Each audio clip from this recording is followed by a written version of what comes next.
Shalom, graça e paz. Amém? Quantos estão com calor? Gente, vocês têm que falar a verdade. Eu estou com calor mesmo. Está todo mundo vendo aqui que a gente está fazendo a obra, né? Então, vai chegar o dia da bênção. Diga para o teu irmão, vai melhorar. Eu sei, alguns irmãos vão lá na porta e voltam, para lá pegar o ar fresco e voltam.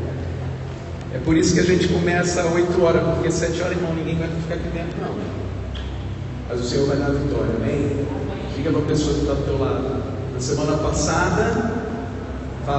passada, aprendemos sobre ingratidão. Hoje, fidelidade. Diga para o seu irmão, fidelidade a Deus, amém? Então, para quem não veio na semana passada, tem gente aqui na igreja que lê Bíblia, irmão. Precisamos que aprender a ler, amém?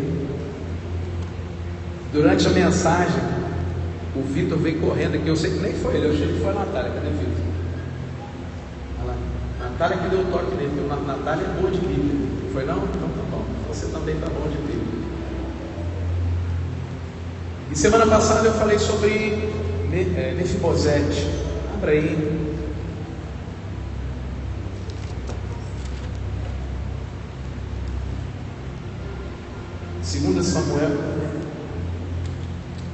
2 Samuel, capítulo 16, abra 16 primeiro.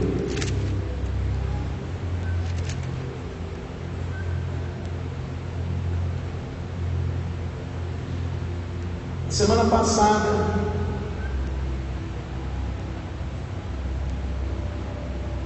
eu vou explicar por que eu estou abrindo a minha Bíblia. Porque a minha Bíblia, eu gosto de ler na tradução Nova Versão Internacional. Aí você vai dizer assim, por que, pastor? Porque eu tenho aprendido a ler a Bíblia, irmãos, como narrativa, como se o narrador estivesse falando para mim.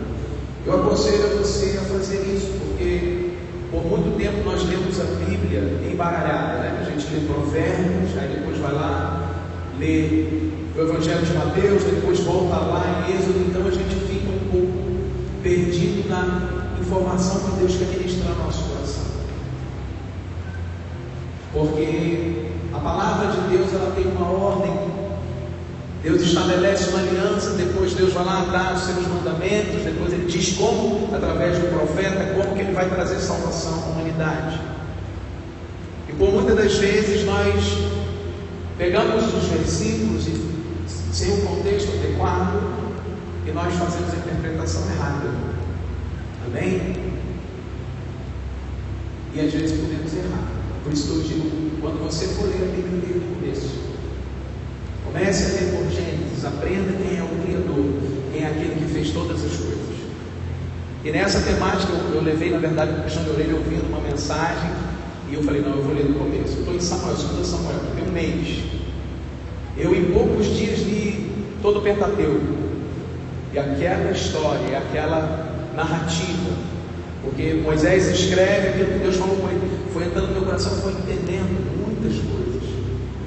muitas coisas acerca da bênção de Deus sobre nós, muitas coisas acerca daquilo que é maldição e que realmente está pegando muitos na face da terra.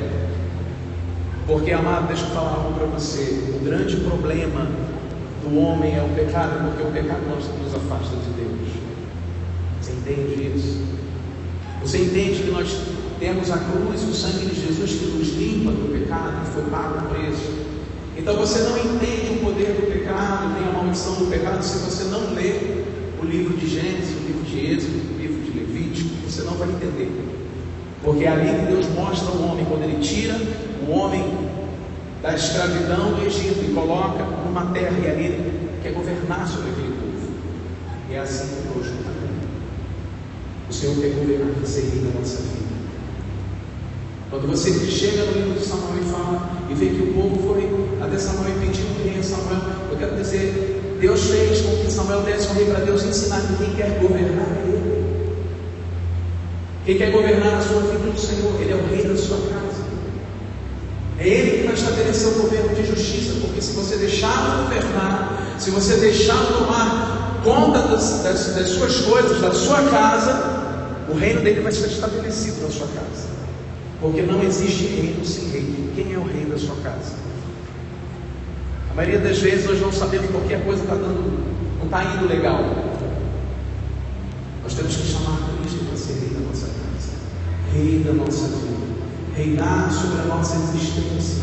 E a nossa existência, irmão, ela está escrita porque o Senhor falou que tudo foi estabelecido por Ele. Posso ouvir amém? Então 2 Samuel fala do reinado de... Primeiro e 2 Samuel vai falar do reinado que começa em Israel, de Saul e depois de Davi. 2 Samuel fala especificamente do reinado de Davi.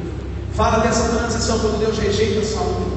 Eu poderia aqui ficar aqui 2 horas, irmãos, só falando do reinado de Saul, para você entender por que Deus foi lá e mandou Samuel ir até a casa de Jessé, pai de Davi, ungir Davi como rei.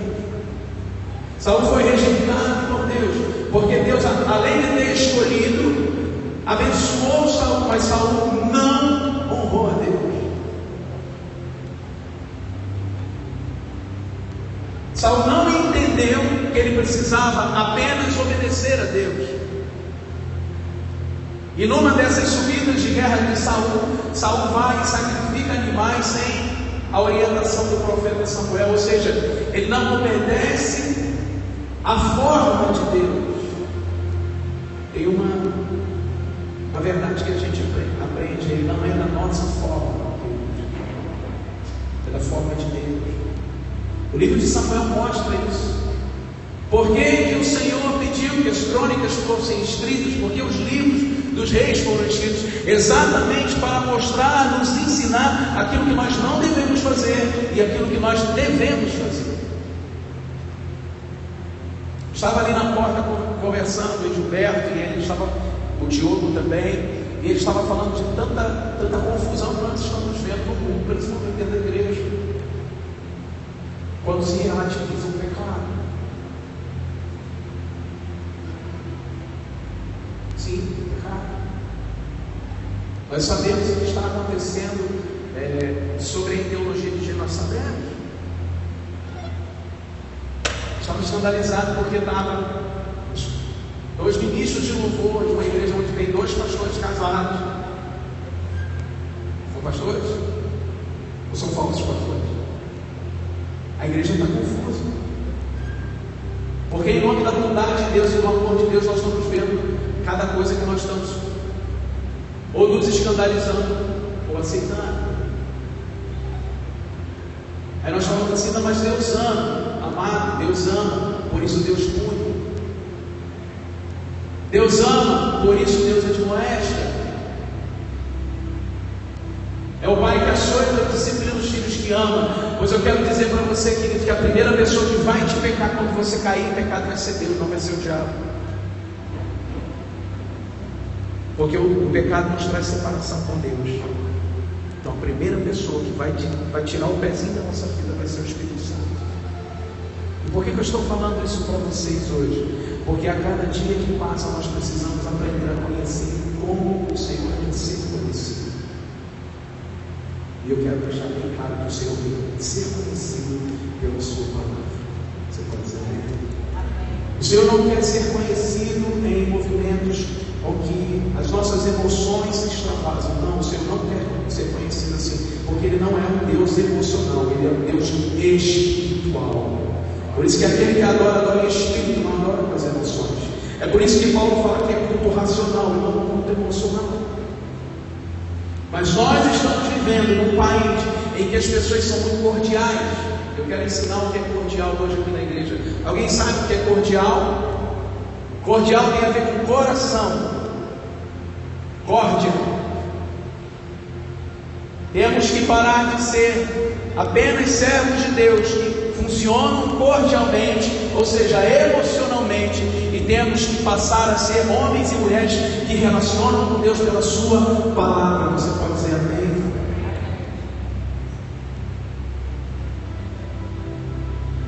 Na semana passada eu falei sobre Samuel, 2 Samuel, capítulo 16.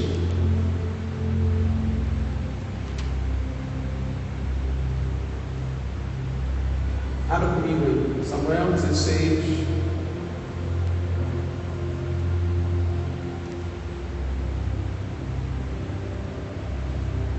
E eu falei sobre o encontro de Ziba. Diga comigo assim, Ziba. Diga, servo de Saul.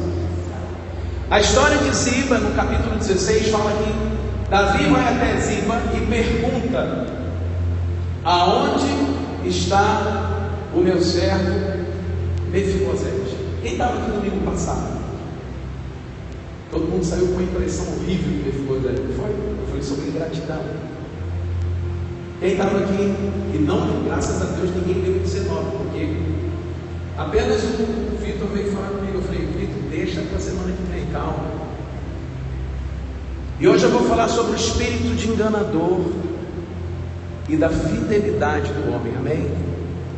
A palavra do Senhor diz em Provérbios que Deus odeia 6 coisas: aquele que se apressa em derramar sangue, aquele que mente descaradamente, mas a 7ª coisa o Senhor abomina. Qual é? Qual é, igreja? Qual é a 7ª coisa? Aquele que semeia contenda. Amém? Nós vemos esse texto e nós descobrimos nesse texto que o rei tira a mão de Mefibosete, porque o relatório que ele tem de Mefibosete é de ingratidão. Eu, na semana passada, falei: esse Mefibosete era ingrato. Sim ou não? Sim. Mas deixa eu falar uma coisa para você. Nós não sabemos se o que Ziba falou era verdade. E eu vou falar hoje um alerta para a igreja: cuidado, porque quando nós não lemos a palavra, nós não examinamos a palavra, nós tomamos verdades que não são verdades. Diga assim: cuidado com o espírito de engano. Diga para a pessoa do teu lado: cuidado com o engano. Qual foi a palavra que Ziba levou até Davi? Nós vamos ver um contexto que Davi estava sendo perseguido pelo seu filho Absalão, e Absalão estava tomando o reino de Davi. Mefibosete, como todos aqui sabem, foi aquele descendente de Saul, filho de Jonatas, que o Senhor mandou chamar para ficar no palácio, por amor a Jonatas, pela aliança que ele tinha com Jonatas. E de repente Davi tem que correr do palácio, porque há uma conspiração contra ele, feita pelo seu próprio filho. E Absalão toma o palácio. Absalão habita com as concubinas do seu pai, e acima de tudo, Absalão prepara para tomar o reino à força do seu pai. E a Bíblia diz que ele procura matá-lo. Porém, diga comigo, o servo de Saul, diga, o servo de Saul, Ziba, estava do lado de Davi. E aí eu quero dizer, irmãos, eu vou falar para você: às vezes nós não entendemos porque o espírito de enganação, ou o espírito de enganador nos pega. Eu quero dizer para você que o espírito do enganador é aquele que fala que, Paulo fala que o diabo está ao redor de nós, Jesus fugindo como leão, procurando alguém para atacar. O primeiro deslize do homem foi quando ele foi enganado pela serpente. Diga comigo assim: enganar é a maior arma do diabo.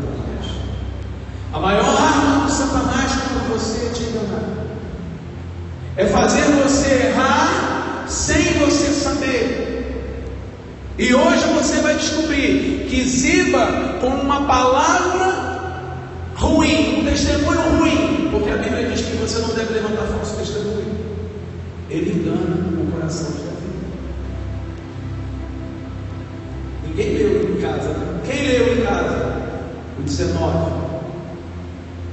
Porque se eu tivesse lido apenas o 16, eu ia falar assim: rapaz, Ziba era o cara, e Mefibosete era um ingrato. Quem era Mefibosete, irmãos? Mefibosete era um aleijado, destruído, miserável, que perdeu tudo e foi salvo pelo amor de Davi. Davi representa Cristo para nós, e nós somos a imagem do Mefibosete. Mas sempre irá surgir um enganador para tirar de nós aquilo que nós recebemos como herança, que é o direito de sentar na casa do rei e comer na sua mesa. Você pode dar um aplauso? Você não vai perder esse direito. Eu quero hoje que você se coloque no lugar de Mefibosete. Mefibosete estava na casa do rei e Mefibosete estava com medo. Ele não tinha o que fazer.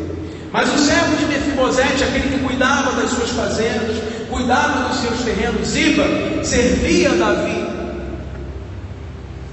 Eu fui ler melhor o texto e alguns teólogos falam que Ziba fez de propósito. Ziba não fez de propósito. Quantas vezes aqui na igreja, que pessoal, faltou um irmãozinho, você soube que foi à praia, ou veio o teu pastor perguntou: cadê fulano? Aí você vai falar assim: devia estar lá na praia, lá bebendo. Você estava lá na praia? Não. Mas a maldade do nosso coração, assim como no coração de Ziba, fez ele enganar o rei e dar um relatório errado sobre Mefibosete. O relatório de Ziba sobre Mefibosete era assim: olha, ele não veio não, ele está lá querendo que o reino seja restituído ao pai dele, que a herança de Saul venha para ele. O relatório do diabo sobre você e sobre mim sempre será um relatório contrário àquilo que Deus tem para nós. Mefibosete não estava lá para tomar o reino de Davi. Mefibosete estava na casa do rei, no palácio, entristecido, não fazia barba, não trocava roupa, porque ele sabia que aquele que o protegia, que era Davi, estava sendo caçado para morrer, e se Davi morresse, ele possivelmente ia ser morto também pelas mãos de Absalão. Ele estava triste. Agora vamos lá, capítulo 19. Abre para mim, Carol, capítulo 19 de 2 Samuel.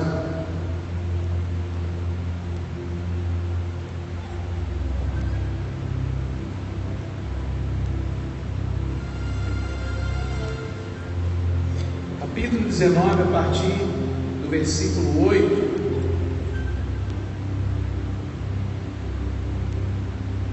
Espera um instantinho.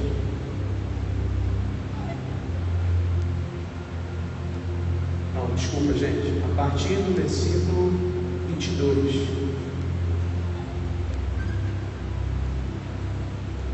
A partir do versículo 22. Eu vou dar uma introdução para vocês entenderem. Quando Ziba vai até Davi recebe ainda a informação de alguns profetas que ele deveria cruzar o rio Jordão, para que Absalão, com 22.000 soldados, não matasse o próprio pai. Quem conhece essa história? Levanta a mão. Absalão formou um exército de 22.000 pessoas para matar Davi. Mas o Senhor orienta Davi, e Davi passa no Jordão, e com 400 homens lá na frente, Davi mata os 22.000 soldados de Absalão. E no caminho de volta para o palácio, versículo 22, ele encontra Zeruia, e mais na frente ele vai encontrar o próprio Mefibosete. Vamos ler? Porém Davi disse: que tenho eu convosco, filhos de Zeruia, para que hoje me sejais adversários? Morreria hoje alguém em Israel? Pois porventura não sei hoje que fui feito rei sobre Israel. Pode passar. E disse o rei a Simei: não morrerás. E o rei lhe o jurou. Na verdade, Davi disse a ele: também, agora vamos lá, também Mefibosete, filho de Saul, desceu a encontrar-se com o rei, e não tinha lavado os pés, nem tinha feito a barba, e nem tinha lavado suas vestes, desde o dia em que o rei tinha saído até o dia que voltou em paz. Pare para empreender essa seca. Davi recebe um relatório ruim de Ziba, e quando ele chega a Jerusalém, a primeira pessoa do palácio que vem ao encontro dele é Mefibosete. Mefibosete era um aleijado. E aí que você ouviu no passado como que Davi ia receber Mefibosete. Davi de repente chegou para Mefibosete e botou os dois braços assim. Que papel é Mefibosete? O que você fez? Você apoiou no salão, tramou também contra mim? Mas vamos lá, o que aconteceu? E sucedeu que, vindo ele a Jerusalém, a encontrar-se com o rei, disse o rei a ele: Mefibosete, por que você não foi comigo? Deixa eu falar algo aqui para você. Às vezes a ausência nos faz julgar errado. Tem um ditado que diz: longe dos olhos, longe do coração. Quem é visto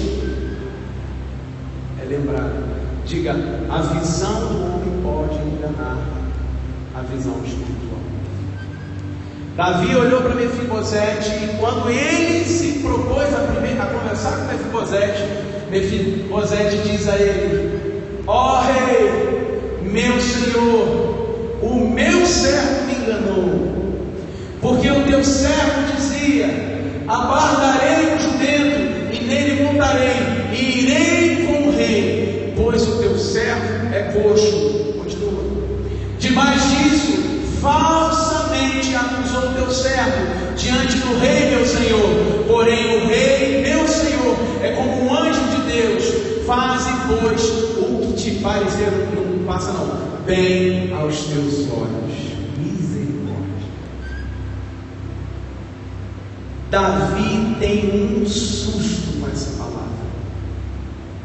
porque aquele homem que ele achou que tinha sido ingrato, que ele tirou todas as posses e deu a seu servo, o que Davi tinha feito? Davi falou para Ziba assim: Ziba, a partir de hoje, tudo que era de Mefibosete agora é teu. O espírito enganador, irmãos, tem o poder de nos tirar até os bens que a gente tem. O espírito do enganador serve para nos tirar as bênçãos materiais e terrenas. Segura aí. Mas nunca vai nos tirar o direito de estar assentado à mesa do rei. Porque o que mais importa para nós é saber quem é o descendente de Davi e que ele é o salvador da nossa casa. O direito da mesa do rei nunca virá se nós não abrirmos mão. Porque se nós não abrirmos mão, o direito da restauração, o direito da restituição e da riqueza do rei permanecerá conosco, porque nós habitamos na casa dele. Davi já tinha dado a palavra para Ziba. Davi vira para Mefibosete e diz assim, continua: porque toda a casa de meu pai não era senão de homens dignos de morte diante do rei. Ainda Mefibosete falando: e contudo puseste o teu servo com os que comem a tua mesa, e os que mais direito tenho eu de clamar o rei. Continua: e disse-lhe o rei: pode parar de falar de teus negócios, já disse, tu e Ziba então dividam a terra. Não passa não. Davi, depois de ouvir o relatório de Mefibosete, diz: Mefibosete, eu fiz uma besteira. Eu dei os direitos das tuas terras todas para o teu servo, e eu não tenho como voltar atrás. Eu já decretei.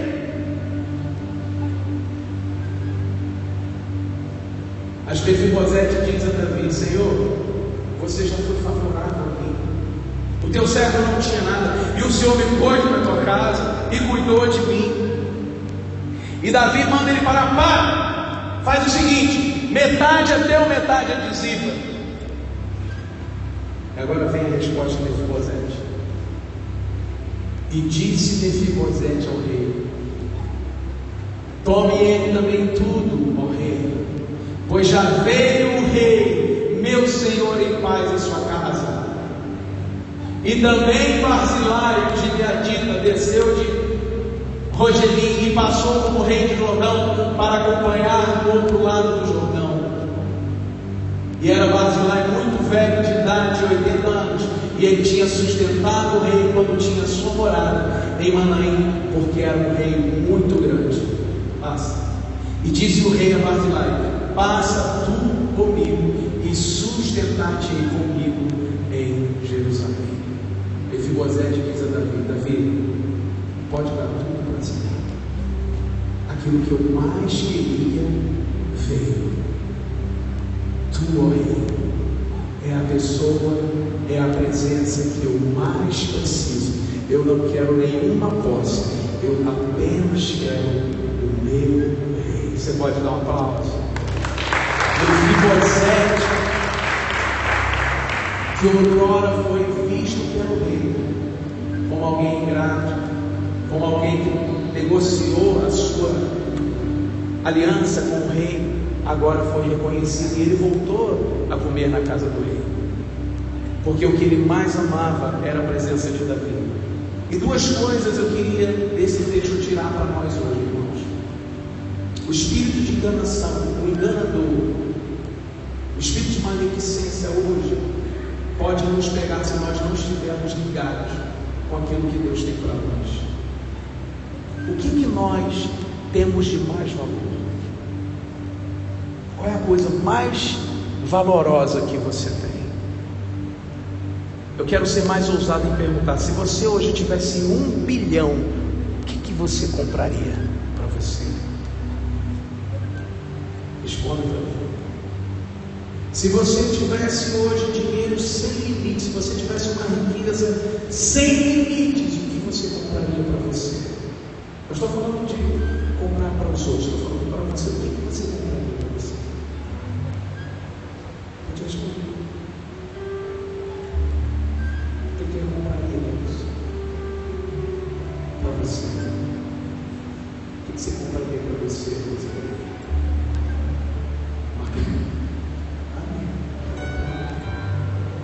O que você compraria para você, Gil? Se você tivesse todo o dinheiro que você pudesse ter, Mefibosete tinha tudo. As terras de Saul foram devolvidas, a riqueza do rei Saul foi devolvida, e tinha tudo. O que você compraria? Vai pensar. Qual o bem mais precioso? Nessa hora nós somos pegos, filhos, porque nós não sabemos o que nós queremos. Nós queremos muitas coisas, mas o que é mais importante? Eu vou dizer para vocês o que eu compraria. Eu compraria um elixir para ter a vida eterna.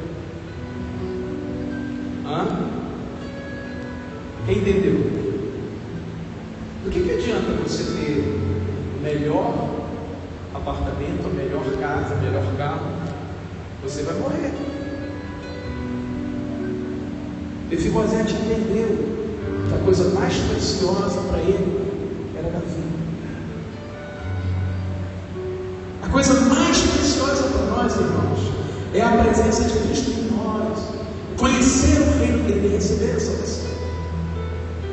Mefibosete foi salvo de uma vida miserável. Ele estava só, aleijado, não tinha o que comer, passava fome. E de repente Davi chegou a ele e falou: você vai comer, beber e habitar no meu palácio. Foi isso que Jesus fez por nós. Nós éramos miseráveis, como Mefibosete, tão destruídos quanto ele, não aleijados fisicamente, mas aleijados espiritualmente, na nossa alma, por causa do pecado, enfermos nas nossas emoções, enganados por nossos próprios pensamentos humanos e desejos, procurando com tudo ser feliz, com o dinheiro, com a fama, com o sexo, com a droga, com o que for. Era o que nós vivíamos. E o Senhor Jesus foi lá, aonde a gente estava. A palavra dele chegou lá. Alguém semelhante a Ziba. Infelizmente Ziba tem que entrar aqui na palavra. Foi lá e disse: olha, eu queria fazer um favor para você. E o Senhor Jesus, assim como Davi nos colocou na presença dele, nos colocou diante da sua mesa e fez uma aliança conosco. E e ele não quebrou essa aliança. Então, irmãos, há um espírito enganador tentando nos tirar o verdadeiro motivo pelo qual nós estamos aqui hoje, queridos. Nós estamos aqui pelo reino. Nós estamos aqui porque o preço que foi pago, nenhum dinheiro no mundo poderia pagar. Nada que você conquiste pode pagar. E o espírito enganador tem tentado fazer para nós assim: olha, venha para o reino de Deus, porque aí a tua vida vai melhorar. A vida de Mefibosete não melhorou. Ele não foi curado da sua enfermidade, ele continuou aleijado. Mas deixa eu falar para você, querido, ele comia todos os dias na casa de Davi, todos os dias ele olhava a face de Davi e ele se alegrava com o rei que fez um favor a ele e que ministrou para ele a sua graça. Deixa eu falar para você, a figura de Mefibosete, a figura de Davi, é a figura de Cristo para nós e a sua graça. Nós fomos agraciados por ele, nós fomos beneficiados pelo seu amor. Aquilo que era inalcançável para nós, através do sacrifício da cruz, chegou para nós pela pessoa de Cristo. Mas todos os dias Satanás tenta nos enganar, e uma palavra contra nós é levantada para nos roubar a graça, para nos roubar o favor, para nos colocar enganados com essa terra. Eu quero dizer que o que você mais quer, querido, não são bens nessa terra. O que você não quer é felicidade passageira. O que você mais quer é continuar sentado, comendo na mesa do rei.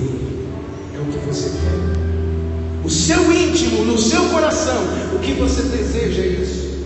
Talvez você não entenda assim, talvez você não veja assim, mas a sua alma, ela deseja conhecer todos os dias o Senhor e deseja se aprofundar no relacionamento com Ele. Mas o espírito de enganação, ele vem.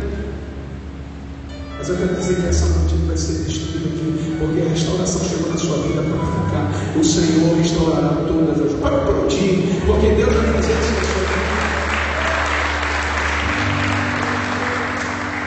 Essa tarde eu recebi um telefonema de uma irmã, e ela contava o caso da irmã dela, que a vida foi destruída, que o casamento foi destruído, que a família está destruída. E a palavra que eu dei para essa irmã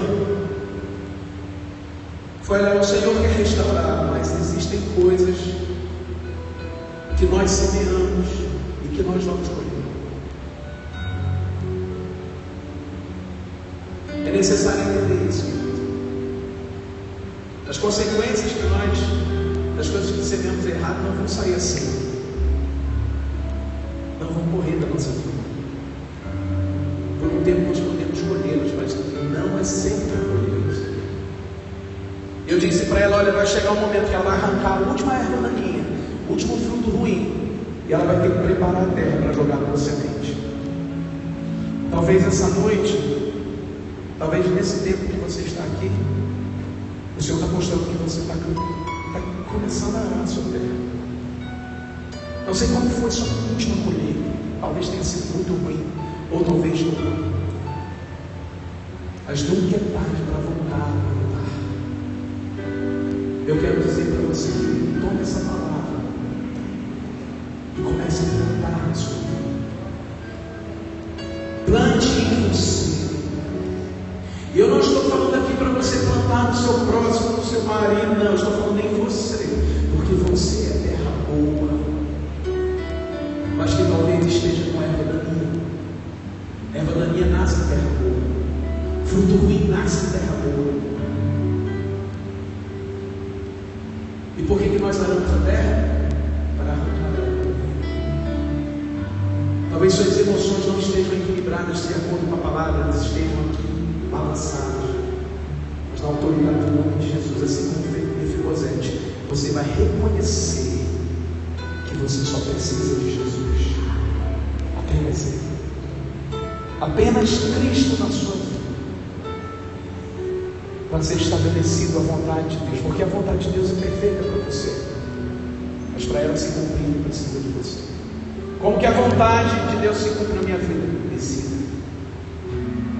decida por Ele, decida fazer, decida plantar, ser fiel até a morte, dar-te-ei a coroa da vida. Amém? Você pode aplaudir Jesus, vamos ficar de pé.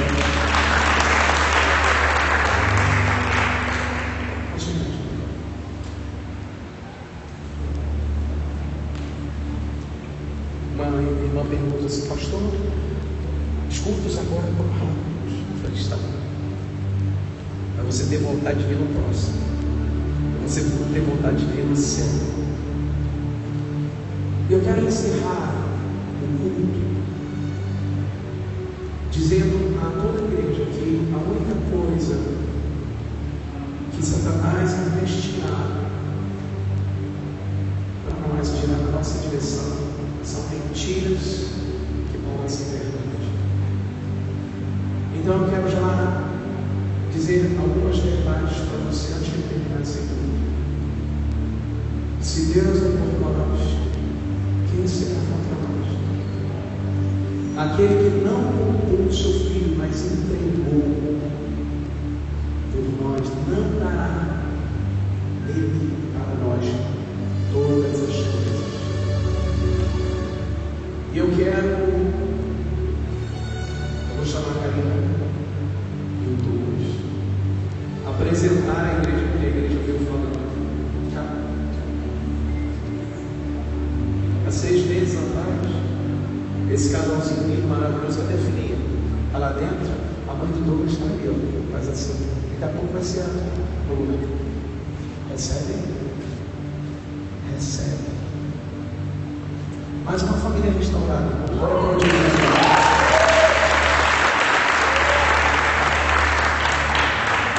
Eu queria chamar o pastor Rinaldo, a pastora Edna aqui também. Nós vamos abençoar esse novo momento dessa família. E, amados, eu estava conversando com o Paulinho, eu estava conversando também com... Foi quando? Acho que foi com a na casa dela, sobre a necessidade de nós termos um olhar diferenciado para os casais. O casamento, a nossa união no altar, é uma aliança que não pode ser quebrada. Eu vou repetir aqui: a aliança que nós fizemos no altar não pode ser quebrada. E nós vamos agradecer a Deus porque famílias estão sendo restauradas. Eu poderia chamar outros aqui, não precisa. Tem Virgínia, tem Elane, Renato, que estava, né? Agora não tem essa. Tem outros. O Senhor deseja que nós façamos aquilo que Ele nos mandou fazer. E uma das coisas é ser homem e mulher de Deus. E nós louvamos a Deus porque o Senhor tem derramado esse Espírito sobre nós, o Espírito da restauração. Nós temos um nome, não é? A gente não é Igreja da Restauração, então nós vamos andar debaixo dessa unção. E nós vamos profetizar que as famílias dessa igreja, as famílias de Cabo Frio, serão restauradas para a glória do Senhor. Se você quer essa unção e você tem alguém na tua casa, alguém que você conhece que precisa de restauração, essa é a hora de você colocar a mão no seu coração, fechar os seus olhos e pedir a essa pessoa. Enquanto o pastor Reinaldo estiver orando aqui pela vida dele, eu quero que você apresente também a sua vida e o seu casamento diante de Deus. Dê a mão à sua esposa, se você estiver com ela aqui, e nós vamos profetizar sobre as nossas famílias. Amém? Glória a Deus. Feche seus olhos. Assim como disse o pastor Washington, vamos estar orando, agradecendo a Deus por essa grande bênção. Mas também vamos clamar a Deus essa noite, para que os planos de Satanás sobre a vida de famílias aqui nesse lugar sejam lançados por terra em nome de Jesus. Porque o nosso Deus é o mesmo Deus de ontem, de hoje. Ele é o Deus que continua agindo em nosso favor. E os nossos olhos têm visto isso. Pai querido, a única palavra que pode sair de nossas bocas nessa noite é gratidão. Amém. Agradecemos a Ti, Pai amado, porque a Tua palavra garante que os nossos olhos veríamos coisas poderosas acontecendo. E às vezes na nossa mente veríamos mortos se levantando com frequência, mas Pai, eu quero te dizer que quando vemos um relacionamento sendo restaurado, isso é um milagre sobrenatural, porque isso é um sinal que o Senhor tocou no coração dos dois, e desses dois, no coração desses dois, o Senhor fez um milagre e restaurou todas as coisas. Por isso, Pai querido, eu quero abençoar a vida do Douglas e da sua esposa. O Senhor venha, Deus querido, trazer sobre a vida deles toda a sorte de bênçãos. Pai querido, e também quero clamar a Ti, que o Senhor venha trazer no coração deles a lembrança de tudo aquilo que eles viveram nesse tempo onde as coisas não estavam muito bem, desse tempo onde as coisas não funcionaram como eles gostariam, que eles não venham se esquecer desse tempo, porque é justamente a lembrança disso que vai fazer com que eles venham fazer diferente daqui para frente. Isso se chama, Pai amado, aprendizado.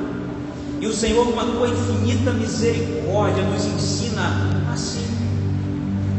Por isso, Pai querido, eu te peço que o Senhor dê a eles resiliência para continuarem, e que esse tempo venha ter servido para que eles entendam que não é fácil, mas com o Senhor ao nosso lado, podemos passar por todas as coisas. Por isso, Pai querido, que a palavra do Senhor que está escrita seja sobre eles. E a palavra diz que aquilo que uniu Deus, o homem não separa. Que assim seja na vida deles, para a glória do Teu nome. Da mesma sorte, Pai querido, eu te peço nesse momento, por tantos daqueles que estão clamando aqui nessa noite, talvez casais que aqui dentro estão, que perto de outras pessoas parece que vai tudo bem, mas no seu íntimo as coisas não são tão bem assim. Também tem aqueles por quem eles que estão aqui estão pedindo, irmãos e irmãs que estão lá fora vivendo problemas terríveis no seu relacionamento. Pai querido, não é fácil, a vida a dois não é fácil, mas sabemos que se fosse impossível, isso não seria dito que era a bênção de Deus para as nossas vidas. E a Tua palavra diz que o casamento é bênção de Deus para nós. E vamos continuar acreditando assim, mesmo que o mundo diga o contrário. Continuaremos acreditando e declarando dessa forma. Mas para que isso seja verdade nas nossas vidas, eu te peço, Deus amado, venha tratar dos nossos corações, venha tratar dos corações dos homens e das mulheres, para que venhamos ser sinceros quando erramos, para que venhamos nos arrepender quando pecarmos, para que venhamos voltar atrás quando tomamos um caminho que não te agrada e que sabemos que vai ser danoso para o nosso relacionamento, para que venhamos ser sinceros dentro da nossa casa, para que venhamos ter verdade nas nossas relações, porque depende muito mais de nós do que do Senhor, porque da Tua parte, ó Pai, cremos que a Tua bênção já está derramada. Cabe a nós agora tomar posse disso e fazer bom uso dessa bênção para dentro do nosso casamento. Por isso, Pai querido, traga esse sentimento de urgência aos nossos corações. Satanás está destruindo casamentos, e se não tomarmos cuidado, o nosso será destruído. Mas eu quero declarar em nome de Jesus que quando vemos casamentos restaurados, a nossa fé e a nossa convicção aumenta, e dizemos profeticamente: Satanás não tocará na nossa casa, Satanás não tocará no nosso relacionamento, porque o Senhor Deus é a base da nossa casa.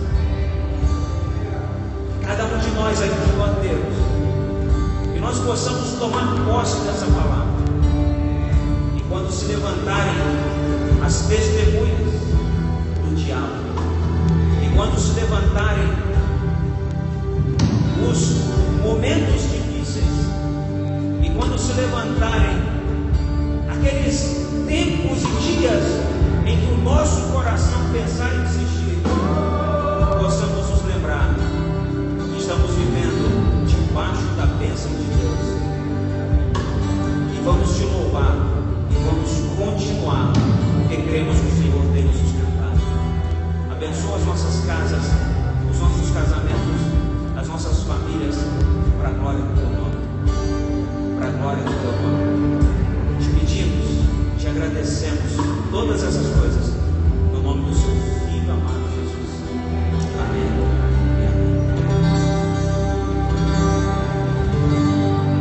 Você pode aplaudir Jesus? Eu queria fazer uma correção para a irmã Paula. Quem fez aniversário essa semana? Mês de janeiro?